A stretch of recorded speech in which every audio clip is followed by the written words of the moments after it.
Well, good morning, SECC family.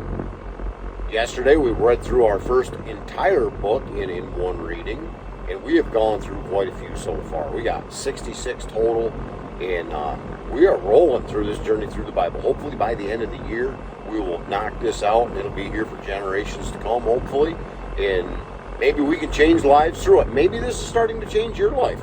I hope so.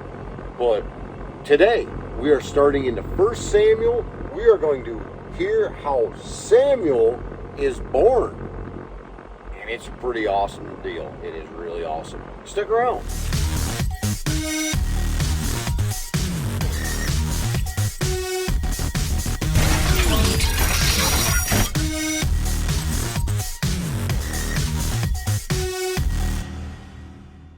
Samuel chapter 1.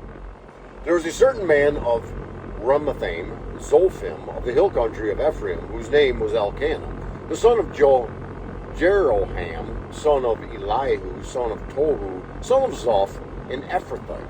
He had two wives. The name of the one was Hannah, and the other Peninnah. And Peninnah had children, but Hannah had no children. Now this man used to go up year by year from his city to worship and to sacrifice to the Lord of hosts at Shiloh, where the two sons of Eli, Hophni and Phinehas, were priests of the Lord. On the day when Elkanah sacrificed, he would give portions to Peninnah his wife, and to all her sons and daughters. But to Hannah he gave a double portion, because he loved her, though the Lord had closed her womb. And her rival used to provoke her grievously to irritate her, because the Lord had closed her womb. So it went on year by year. As often she went up to the house of the Lord, she used to provoke her. Therefore Hannah wept and would not eat. And Elkanah her husband said to her, Hannah, why do you weep? And why do you not eat? And why is your heart sad? Am I not more to you than 10 sons? After they had eaten and drunk in Shiloh, Hannah rose. Now Eli the priest was sitting on the seat beside the doorpost of the temple of the Lord. She was deeply distressed and prayed to the Lord and wept bitterly. And she vowed a vow and said, O Lord of hosts, if you will indeed look on the affliction of your servant and remember me and not forget your servant, but will give your servant a son, then I will give him to the Lord all the days of his life, and no razor shall touch his head. As she continued praying before the Lord, Eli observed her mouth. Hannah was speaking in her heart, only her lips moved, and her voice was not heard. Therefore Eli took her to be a drunken woman. And Eli said to her, How long will you go on being drunk? Put your wine away from you. But Hannah answered, No, my Lord, I am a woman troubled in spirit. I have drunk neither wine nor strong drink, but I have been pouring out my soul before the Lord. Do not regard your servant as a worthless woman, for all along I have been speaking out of my great anxiety and vexation. Then Eli answered, Go in peace, and the Lord of Israel grant your petition that you have made to him. And she said, Let your servant find favor in your eyes. Then the woman went her way and ate, and her face was no longer sad. They rose early in the morning and worshipped before the Lord.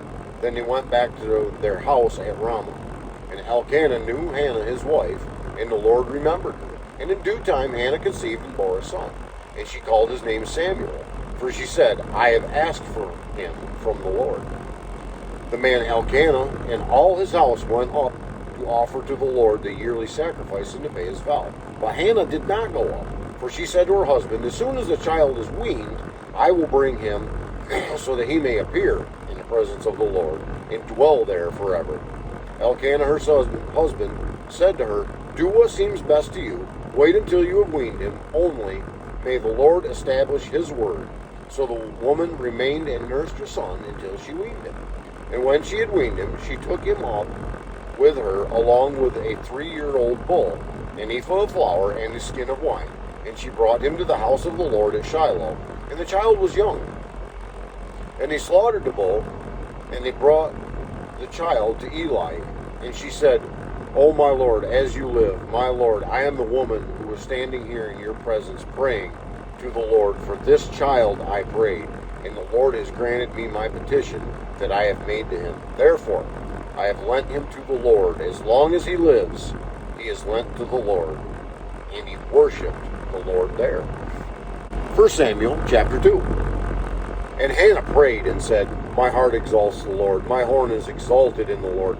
My mouth derides my enemies, because I rejoice in your salvation. There is none holy like the Lord. There is none beside you. There is no rock like our God. Talk no more so very proudly. Let not arrogance come from your mouth. For the Lord is a God of knowledge, and by him actions are weighed. The bows of the mighty are broken, but the feeble bind on strength. Those who were full have hired themselves out for bread, but those who were hungry have ceased to hunger. The barren has borne 7, but she who has many children is forlorn. The Lord kills and brings to life. He brings down to Sheol and he raises up. The Lord makes poor and makes rich. He brings low and he exalts. He raises up the poor from the dust. He lifts the needy from the ash heap, to make them sit with princes and inherit a seat of honor. For the pillars of the earth are the Lord's, and on them he has set the world. He will guard the feet of his faithful ones, but the wicked shall be cut off in darkness. For not by might shall a man prevail. The adversaries of the Lord shall be broken to pieces. Against them he will thunder in heaven. The Lord will judge the ends of the earth. He will give strength to his king, and exalt the horn of his anointed. Then Elkanah went home to Ramah, and the boy was ministering to the Lord in the presence of Eli, the priest. Now the sons of Eli were worthless men. They did not know the Lord. The custom of the priests with the people was that when any man offered sacrifice, the priest's servant would come, while the meat was boiling, with a 3-pronged fork in his hand, and he would thrust it into the pan or kettle or cauldron or pot. All that the fork brought up, the priest would take for himself. This is what they did at Shiloh to all the Israelites who came there. Moreover, before the fat was burned, the priest's servant would come and say to the man who was sacrificing, Give meat to the priest to roast, for he will not accept boiled meat from you, but only raw. And if the man said to him, Let them burn the fat first, and then take as much as you wish, he would say, No, you must give it now, and if not, I will take it by force. Thus the sin of the young men was very great in the sight of the Lord, for the men treated the offering of the Lord with contempt. Samuel was ministering before the Lord, a boy clothed with a linen ephod. And his mother used to make for him a little robe and take it to him each year when she went up with her husband to offer the yearly sacrifice. Then Eli would bless Elkanah and his wife and say, May the Lord give you children by this woman, for the petition she asked of the Lord.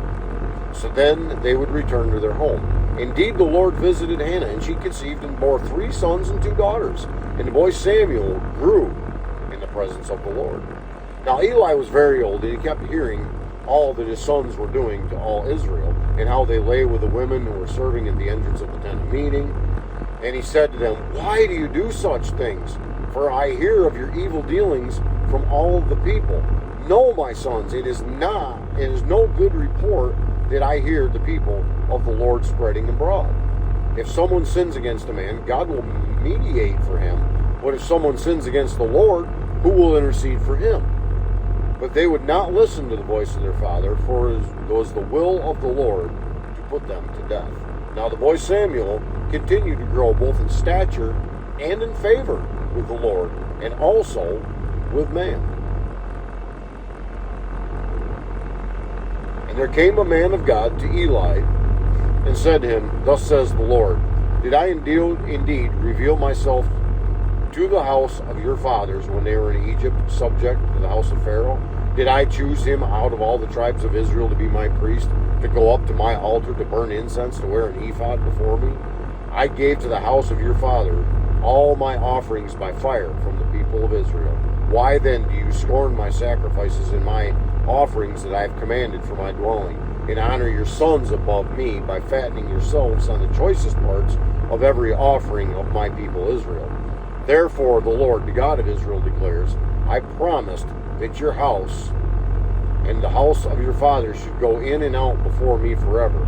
But now, the Lord declares, far be it from me, for those who honor me I will honor, and those who despise me shall be lightly esteemed. Behold, the days are coming when I will cut off your strength and the strength of your father's house, so that there will not be an old man in your house. Then in distress you will look with envious eyes on all the prosperity that shall be bestowed on Israel, and there shall not be an old man in your house forever. The only one of you whom I shall not cut off from my altar shall be spared to weep his eyes out, to grieve his heart, and all the descendants of your house shall die by the sword of men. And this that shall come upon your 2 sons, Hophni and Phinehas, shall be the sign to you. Both of them shall die on the same day, and I will raise up for myself a faithful priest, who shall do according to what is in my heart and in my mind. And I will build him a sure house, and he shall go in and out before my anointed forever. And everyone who is left in your house shall come to implore him for a piece of silver or a loaf of bread, and shall say, Please put me in one of the priest's places, that I may eat a morsel of bread. That brings to a close our reading today of chapters 1 and 2 of 1 Samuel. The plot thickens here.